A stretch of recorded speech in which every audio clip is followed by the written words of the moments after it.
గరం గరం వార్తల్ని సహసమర్పిస్తున్న వారు ఇక్ఫా యూనివర్సిటీ. అందరికీ నమస్తే. ఇక్ఫా యూనివర్సిటీ సహసమర్పిస్తున్న గరం గరం వార్తలకి స్వాగతం. ఇవాళ కూడా మీకోసం చాలా వార్తలు పట్టుకొచ్చినాం. అంతకంటే ముందుగల హెడ్లైన్స్. ఆలూకాని ప్లేట్లు పెడితే తాట తీసుడే. హలో मैं కావునే మాలూం దేక్ ఇదర్ దేక్. ఆసారే కావాలంటున్న గ్రామస్తులు అందరు ఒక్కటే చేస్తున్నారు నిరసనలు. అంబానీ ఇంట ఘనంగా సంబురాలు, చాలా మందే వస్తున్నారు అతిథులు. అసలు కంటే కొసరు ఎక్కువ అన్నట్టు ఎమ్మెల్యేలు మంత్రుల కంటే వాళ్ళ ఇంట్లో హవా ఎక్కువ ఉంటుంది ఆడాడా. మొన్న ఏపీలో ఒక మంత్రి భార్య పోలీసుల మీద రుబాబు దూయించి అందరితోనూ చీ అనిపించుకున్నది. ఇక కొందరైతే నేను ఎమ్మెల్యే తమ్ముణ్ణి బామర్దిని దూరపు చుట్టాన్ని అనుకుంటా ఎక్స్ట్రాలు చేస్తుంటారు. ఈ గొంతు మన రాజేష్ గారి గొంతు లెక్కనే ఉన్నది కదా. ఏం చేస్తున్నాడు?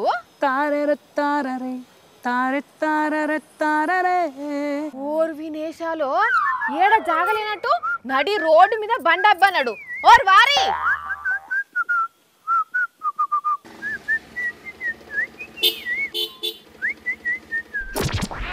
क्या हॉर्न मार रहा क्यों? क्या हो ना బండి అడ్డగా పెట్టినావు తీయన్నా. हेलो मैं కావునే మాలూం देख इधर देख. तू इधर देख. अरे चिच्चा तू एमएलए तालुका मैं एमएलए तालुका. अरे సరిపోయారు ఇద్దరును. ఏయ్ ఎవర్రా మీరంతా? హలో ఎవరు అనుకుంటున్నావు మమ్మల్ని? ఎమ్మెల్యే తాలూకా. సారీ బాయ్ ఏమనుకోకు, ఎమ్మెల్యే తాలూకా అని తెలియగలిగిన. ఎమ్మెల్యే తాలూకా అయితే నెంబర్ ప్లేట్ వీకేసి ఎమ్మెల్యే తాలూకా అని తలిగించుకొని తిరుగుతారా? ఎందుకంత బల్బు? అరే బల్బ్ ఏమున్నది బాయ్, మా రాజ్యం. ఎమ్మెల్యే తాలూకా మనుషులకు నెంబర్ ప్లేట్లు గింబర్ ప్లేట్లు ఏముండయి, ఇట్లా రాసుకునుడే. మరి ట్రాఫిక్ పోలీసులు చూసి ఫైన్ వేస్తే? ట్రాఫిక్ పోలీసులు ఫైన్? ఎమ్మెల్యే తాలూకా అని పెట్టుకున్నాక కూడా ఫైన్ వేసే అంత ధైర్యం ఉన్నదా? ఇది రమ్మను, ఇవాళ వస్తారో రమ్మను, చూపిస్తాం ఆ పవర్ ఏంది. ఇంతకు మీ ఎమ్మెల్యే ఎవరు? ఇవ్వాలంటే ఆయన ఎవరైతే ఏంది బాయ్, ఎమ్మెల్యే తాలూకా అని రాసినామంటే మన జోలికి ఎవ్వరు రాడు, గట్లుంటది. ఓహో, ఇట్లా నెంబర్ ప్లేట్ తీసేసి ఎమ్మెల్యే తాలూకా అని రాసుకోండి మీ ఎమ్మెల్యే చెప్పిండా? ఆయన ఎందుకు చెప్తాడు బాయ్, ఆయన దందాలు ఆయన ఉంటాడు, మన పని మనం చేస్తాం. ఓర్ దివానా, నీ లెక్కనే ఎమ్మెల్యే తాలూకా నెంబర్ ప్లేట్ మీద రాసుకొని పోతున్న ఇద్దరు పోరలను ఆపి పోలీసులు ఏం చేసిర్రో చూడొకసారి. ఎమ్మెల్యే గారి తాలూకా ఇటు పెట్టండి బండి. ఎవరో పెట్టపోరా ఎమ్మెల్యే గారి తాలూకా నువ్వా? మీరు నెంబర్ ప్లేట్ పర్ఫెక్ట్గా ఆ నెంబర్ మెయింటైన్ చేయాల్సిందే. మీకు ఏదైనా అభిమానం ఉందంటే ఖచ్చితంగా అది మీరు వేయించుకోండి, ఎక్కడ వేయించుకున్నా మాకు ఇబ్బంది ఏం లేదు. నెంబర్ ప్లేట్ని నెంబర్ ప్లేట్ లాగా డిస్ప్లే చేయాలి. చూసినావా, దేనికన్నా ఒక హద్దు ఉంటది. ఇట్లా బరిదేగించి బలాదుర్గా తిరిగితే సీన్ అంతా రివర్స్ అవుతుంది. అక్కడెక్కడో ఎవరికో ఏమో అయిందని చెప్పి మనకైతుందా బాయ్, గట్లేముండదు. ఒక్క నిమిషం ఆగిన, ఫోన్ వస్తుంది, కొత్త నెంబర్. హలో ఎవరు? ఎస్ఐ సాబ్ చెప్పండి. ఏమ్రా నెంబర్ ప్లేట్ తీసేసి తిరుక్కుంటా కథలు పడుతున్నావా? బొక్కలేసి బొక్కలు చూర చూర చేస్తా బిడ్డ. సార్ సార్ సార్ సార్ మీకెట్లా తెలిసింది సార్ ఈ ముచ్చట? రోడ్ల మీద సీసీ కెమెరాలు లేవనుకుంటున్నావా? కంట్రోల్ రూమ్ లా అన్ని కనబడుతున్నాయి మాకు. సార్ సార్ సార్ అంత తూచు సార్, నేనేదో వార్త కోసం అట్లా చేసిన సార్. కావాలంటే చూడండి, ఇగో నెంబర్ ప్లేట్ ఉన్నది. చూస్తా, చూసినాక నీ సంగతి ఏందో చెప్తా. అయిందా? బాగా అయిందా? ఎందుకు ఎచ్చుల పడి ఎల్లెల్కల పడతావు ఎప్పటి? నేను వార్త కోసం ఇట్లా చేసిన. వేసినావు తీగానే నడివిగా. వార్త తెమ్మంటే అన్నిటినీ ఆపాదించుకుంటాడు ఏందో. ఇట్లుంటది కొందరి అభిమానుల ఓవర్ యాక్షన్. పిఠాపురంలో గిట్లనే కొంతమంది పోరలు నెంబర్ ప్లేట్ మీద ఎమ్మెల్యే తాలూకా అని రాసుకొని తిరుగుతున్నారు. ఆ ముచ్చట మీద అక్కడి ఎమ్మెల్యే పవన్ కళ్యాణ్ కూడా స్పందించి, అరే నాయన అసోంటి చిచోర పనులు చేయకుండా అని రిక్వెస్ట్ చేసిండు. కానీ దేనికైనా ఒక హద్దు పద్దు ఉండాలి కదా. ఇది వరకు సారు ట్రాన్స్ఫర్ అయితేనో రిటైర్మెంట్ అయితేనో బడి పోరలకు మామూలు ఖుషి ఉండేది కాదుల్లా. మంచిగా కొత్త సార్ వస్తాడు, కొత్త మేడం వస్తుంది, ఇక మనల్ని ఎవ్వరేమనరు. ఈ సారు లెక్కలు రాకుంటే గోడ కుర్చీ లేయించి కొడుతున్నాడు, మంచిగా పోతుండని గుసగుసలు పెట్టుకునేది. సారు వెళ్ళే రోజు పూలదండ వేసి సన్మానం చేసేది కదా. కానీ ఇప్పటి పిల్లలు అట్లా లేరుల్లా. సార్లు పోతుంటే యుద్ధమే చేస్తుండ్రు.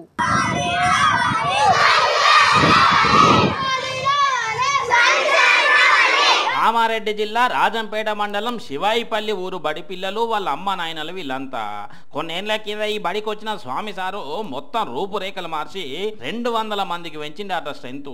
రామసక్కదనంగా చదువు ఎప్పుడే కాకుండా బంగారు భవిష్యత్తుకు బాటలు వేసిండాట. ఇప్పుడు వేరే దగ్గరికి ట్రాన్స్ఫర్ అయిందట. మా బడిని ఇంత బ్రహ్మాండంగా చేసిన సారు యాడికి పోవద్దు, మాకే చదువు చెప్పాలని ఊరంతా ఒక్కటై ఇట్లా ర్యాలీ తీసి మళ్ళా ఇక్కడికే పంపాలని డిమాండ్ చేసిండ్రు. ఇక్కడ నాకు చదువు బాగుందని వచ్చాను, స్వామి సార్ మంచిగా చెప్తాడని వచ్చాను. ఇక్కడ సార్ మంచిగా చెప్తుండు. మా ఊరి పేరు రంగపల్లి స్కూల్ చాలా బాగుంది. పిల్లల బాధ ఇదైతే ఇటు తల్లిదండ్రుల బాధ ఏమో అదే సార్ మళ్ళీ మాకు ఇస్తే ఇక్కడ స్కూలు డెవలప్ అవుతుంది. లేకపోతే ఇక్కడ 200 మంది స్టూడెంట్స్ భవిష్యత్తు దెబ్బతినిపోవడం జరుగుతూ ఉంటుంది. విన్నారు కదా, ఇది ముచ్చట. అసలు స్వామి సార్ వచ్చే వరకు మళ్ళా మా పిల్లలకు చదువు చెప్పే వరకు మేం మా పోరాటం ఆపే ముచ్చటే లేదని గట్టి నిర్ణయం మీద కూర్చున్నారు. చూడాల మరి దీని మీద పెద్ద ఆఫీసర్లు ఏం నిర్ణయం తీసుకుంటారో కానీ ఈ ముచ్చట ఇటుంచితే ఇటు సూర్యాపేట జిల్లా బాలెంల గురుకుల హాస్టల్లా ప్రిన్సిపల్ మేడం బీర్లు తెచ్చుకొని తాగుతున్నది. తాగినాక పిచ్చిగా తిడుతున్నదని రాత్రిపూట పక్కగా కాపు కాసి ఇంగో ఈ హార్డ్ బీర్లను పట్టుకున్నారు. మేడాన్ని సస్పెండ్ చేయాలని ధర్నా చేసిర్రు. సెల్ఫ్ కంట్రోల్ అనేది ఉండదు సార్. మేము అందరం మేజర్స్, అసలు మమ్మల్ని ఎట్లా కొడతారు? సొసైటీలో అసలు కొట్టే రూలే లేదు. అసలు 5th క్లాస్ నుంచే కొట్టారు.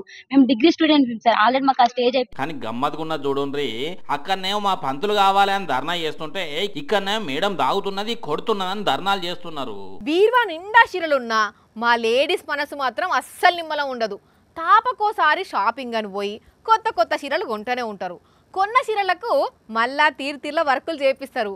అయినా ఏదైనా ఫంక్షన్కి ఓన్ అంటే బీర్వా అంతా చదువుకుంటా ఒక్క చీర కూడా మంచిగా లేదు అని గులుగుతూనే ఉంటారు. కానీ ఈ మేడంకు వేలు లక్షల కోట్ల ఆస్తి ఉన్న సుత 30 ఏళ్ల నుంచి ఒక్క చీర కూడా కొనలేదంట. ఇగో ఈమె పేరు సుధామూర్తి. ఇన్ఫోసిస్ కంపెనీ సహ వ్యవస్థాపకుడు నారాయణమూర్తి భార్య, రాజ్యసభ ఎంపీ. నిన్న మొన్నటి దాకా బ్రిటన్ ప్రధానమంత్రిగా ఉన్న రిషి సునక్ అత్త. సొసైటీలో కూడా ఆమెకు మంచి పేరున్నది. ఇక పోతే ఇన్ఫోసిస్ అంటే ఎంత పెద్ద కంపెనీలో తెలుసు కదా, కోట్లలోనే ఉంటది ముచ్చట. అయితే అంత పెద్ద లెవెల్ గా ఉన్నా కూడా ఈ సుధామూర్తి చాలా సింపుల్ గా ఉంటదిలా. ఎంత సింపుల్ అంటే 30 ఏళ్ల నుంచి ఈమె ఒక్క చీర కూడా కొనలేదట. దోస్తులు చుట్టాలు పెట్టుపోతల కింద ఇచ్చే చీరలతోనే నెట్టుకొస్తుందట. అది వరకు మంచిగానే షాపింగ్ చేసేదట. కానీ కాశీకి పోయినప్పుడు తనకి ఇష్టమైన షాపింగ్ అలవాటుని అక్కడనే ఇడిచిపెట్టొచ్చినా అని ఒక ఇంటర్వ్యూలో చెప్పుకొచ్చింది సుధామూర్తి. ఇట్లా సింపుల్ గుండు వాళ్ళ అమ్మమ్మని చూసి నేర్చుకున్నదట. వాళ్ళ అమ్మ చనిపోయినప్పుడు ఆమె బీర్వా తీసి చూస్తే అందులో 8 చీరలే ఉన్నాయట. వాళ్ళ అమ్మమ్మ చనిపోయినప్పుడు ఆమె దగ్గర 4 చీరలే ఉండేనట. వాళ్ళు ఎట్లయితే నిరాడంబరంగా జీవితం గడిపినరో తాను కూడా గట్లనే సింపుల్ గా ఉండు అలవాటు చేసుకున్నా అని చెప్పుకొచ్చింది. తాపకో చీర కొని బీర్వాల దాసి మీదికెళ్ళి ఒక్క చీర కూడా మంచిది లేదు అని బాధపడే లేడీసు ఈ వార్త చూస్తే ఏమనుకుంటారో కదా. దీనమ్మ జీవితం ఎందుకు అనుకున్నప్పుడు, పని ఒత్తిడి ఎక్కువైనప్పుడు, ఎవరన్నా అనరాని మాటలు అన్నప్పుడు, ఇక ఇవన్నీ కాకుంటే భార్య కొట్టినప్పుడు, లేకుంటే భర్తే భార్యను కొట్టినప్పుడు ఇజ్జత్ తట్టుకోలేక ఆత్మహత్య చేసుకున్నాడని అంటుంటే విన్నాం. కొన్నిసార్లు వార్తలు కూడా చెప్పుకున్నాం. మొత్తానికి ఆత్మహత్యలు మనుషులే చేసుకుంటారని తెలుసు కదా. కానీ ఈడ మాత్రం ఎవరు ఆత్మహత్య చేసుకురో తెలిస్తే నెత్తి వీక్కొని పరిచయం అవుతారు పక్క. ఆత్మహత్యలో మనుషులే కాదు రోబోలు కూడా చేసుకుంటున్నాయి. రోబోలు అవు కొరియా దేశంలో ఇంగో ఈ రోబో ఆత్మహత్య చేసుకున్నది. అరే మనుషుల కంటే సవాలచ్చ టెన్షన్లు ఉంటాయి, కీసులాటలు ఉంటాయి. మరి చిప్పుతోని నడిచే రోబోకి ఏం పోయే కాలం వచ్చి జీవి తీసుకున్నదంటే మనమే టెన్షన్లకు తట్టుకోలేకపోతున్నాం. మనం సృష్టించిన రోబోలు ఏడ తట్టుకుంటాయి. అందుకే ఒక ఫ్లోర్ మీదకి వెళ్ళి ఇంకో ఫ్లోర్కు దుంకి ఇట్లా 2 వచ్చలైందట. కొరియా దేశంలో పొద్దున 9 గంటలకు వెళ్ళి సాయంత్రం 6 గంటల వరకు రోబోలో డ్యూటీ టైం అట. ప్రతి 10 మందికి ఒక రోబో పని చేసి పెడతాదట. ఈ టైంలో ఏం పని చెప్పినా చేస్తాయట. కానీ కొందరు బాసులు రోబోను సూటిపోటి మాటలు అనుకుంటా వర్క్ ప్రెజర్ పెట్టి టార్గెట్ రీచ్ అవ్వమని తిడుతుంటే నీ అమ్మ జీవితం వాళ్ళకంటే సుఖం లేదు, నన్ను కూడా ఏంది దొబ్బుడు అని ఇట్లా ఏ పాటకు ఆ పాట వీకేసుకొని మీ పని మీరు వేసుకోండి రా భయ అని ఆఖరి మాటలు మాట్లాడిందట. మళ్ళా నన్ను ఫిట్టింగ్ చేయకుండి అని వార్నింగ్ ఇచ్చిందట. ఇప్పుడు ఈ వార్త సోషల్ మీడియాలో ఫుల్ గా వైరల్ అవుతుంటే మీకోసం పట్టుకొచ్చినా గానీ ఇచ్చాంతరంగానే ఉన్నది కదా. మనకు పని శాత కాకనే రోబోలను పనికి పెట్టుకుంటే అవి కూడా వస్తున్నాయి అంటే ఏం చేయాలనో మీరే ఆలోచన చేయర్రి. ఎందుకైతే మంచిది మీరైతే ఎక్కువ ప్రెజర్ తీసుకోకుండా సరేనా. ఈ వానకాలంలో పాములు మస్తు తిరుగుతుంటాయి. ఇండ్ల ముందే గాని రోడ్ల మీదనే గాని పొలాల తాన్నే గాని చల్లదనానికి సర్ర వాక్కుంటూ పోతుంటాయి. అందుకే చాలా మంది వానకాలం వచ్చిందంటే పాములు ఉంటాయని భయపడుతుంటారు. కానీ అదే ఈ చల్లదనానికి కొన్ని పాములు సయ్యాటలాడుతుంటాయి. అక్కడ చూసిర్రా పాములు ఎట్లా ఆడుతున్నాయో, బుస్సు అంటే బుస్సు అని సయ్యాటలాడుతున్నాయి. 4 శనుకులు రాలి ప్రకృతి పచ్చగా అయ్యేసరికి ఇట్లా పచ్చని గడ్డి నడుమ ఇట్లా పాములు ఆడుతున్నాయి. ఇది జయశంకర్ భూపాలపల్లి జిల్లా రేగొండ మండలం అమరావతి కాలనీలా. మరి మామూలుగా పాములు కనబడితే జనం ఉరుకుతారు, ఎందుకంటే భయపడతారు కాబట్టి. కానీ అదే ఇక్కడ పాములు సయ్యాటలాడుతుంటే ఇంకో ఇట్లా గుంపులు కూడా చూసుకుంటా వీడియోలు తీస్తున్నారు. వీడియోలు 2 పాములు కలిసి ఇట్లా సయ్యాటలు ఆడితే వానలు మంచిగా పడతాయట, పంటలు సమృద్ధిగా వండుతాయట, రైతులు అట్లా నమ్ముతారు. మరి కొందరేమో పాములు ఇట్లా సయ్యాటలు ఆడుతుంటే చూడొద్దని అంటారు.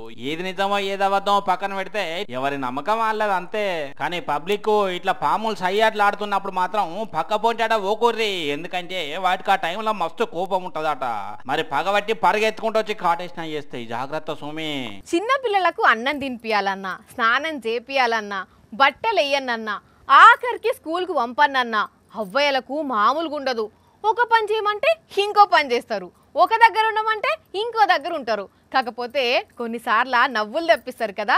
అగో ఈడ కూడా ఒక చిట్టి తల్లి ఫోటోలకు ఫోజులు ఇవ్వమంటే చూడుండ్రి ఎట్లా నవ్వులు ఊహించిందో. అరే షిట్టి అటు కాదురా, ఇటు ఇటు ఇటు చూర్రా.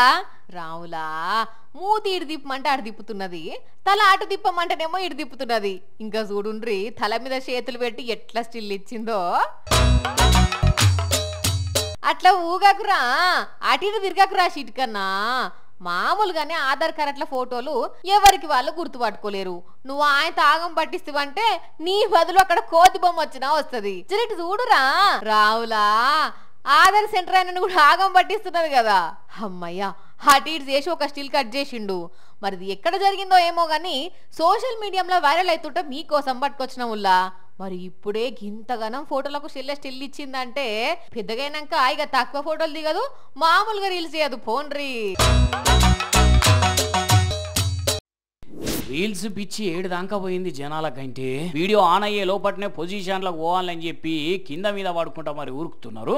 ఈ చెల్ల చూడండి ఉరికిన తర్వాత ఎట్లా నడుస్తున్నదో. భయపడకండి, కింద పడ్డందుకు చెల్లెకి ఏమైనా బొక్కలకి ఇట్లా పట్టుకున్నాయా అని. వీడియోలో ఒక స్లో మోషన్ ఆప్షన్ ఉంటుందనే ముచ్చట తెలుసో తెలియదో చెల్లెకి, కానీ స్లో మోషన్ లో నడిచేది అందుకు ఇగో ఇట్లా వాకింగ్ చేసింది అన్నట్టు. ఈ చూసిన నెటిజన్లు ఊరుకుంటారా, పిల్ల దయ్యం లెక్కనే నడుస్తున్నావు సేమ్ అనుకుంటా కొంతమంది. స్లో మోషన్ అనే ఆప్షన్ ఉంటుందిరా బంగారం చూసుకో అని కొంతమంది కామెంట్లు పెట్టబట్టిండ్రు. ఢిల్లీ మెట్రో అంటేనే ప్యాసింజర్ల కంటే ఎక్కువ పర్ఫార్మెన్స్లకు గుర్తొస్తున్నాయి ఇవాళ రేపు. ఇగో ఈ మోతవరు చూడండి నాటు పాటకు డాన్స్ వేసుకుంటా మెట్రో డోర్స్ ఓపెన్ కాగానే ప్లాట్ఫామ్ మీద కురికిండు, మళ్ళా లోపలికి కురికొచ్చిండు. వీడు కూర్చున్న బుజ్జమ్మలు కిచ్చర్ నవ్వుతున్నారు కదా. ఇక వాళ్ళు నవ్వుతుండేసరికి ఇంకింత ఊపొచ్చినట్టున్నది. నన్ను చూడు నా అందం చూడు అన్నట్టు డాన్సులు వేస్తున్నాడు. కొంచెమన్నా సిగ్గుండాలే. ఏందో వైరల్ అయ్యేదందుకు అన్ని అడ్డగోలు పనులు చేస్తున్నారు ఈ నడుమ కొంతమంది.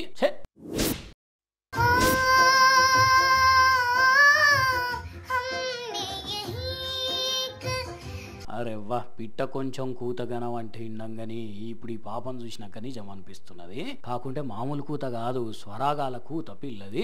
అవి చూడండి ఎంత రామ సక్కదనాల వాడుతున్నదో పాట.